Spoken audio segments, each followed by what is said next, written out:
Hello, guys. We are making some fachada, fatata, I don't know, whatever you call it. But what I have here is chicken and mushroom and onions that I'm sauteing. The chicken was from a rotisserie chicken that I had.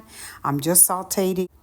I also have here a garlic spread that I use to give it extra flavor.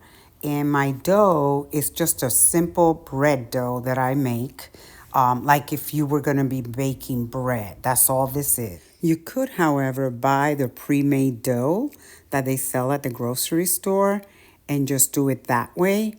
Now, once your dough has risen, you want to add olive oil to the pan, be generous, and spread your dough, and then you use your fingers to make indentations.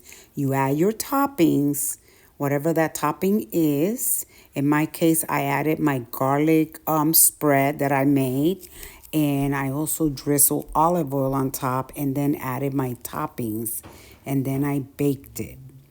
I love this recipe because the crust comes out nice and crispy and it is absolutely delicious. I will say my husband just about ate half of this pan.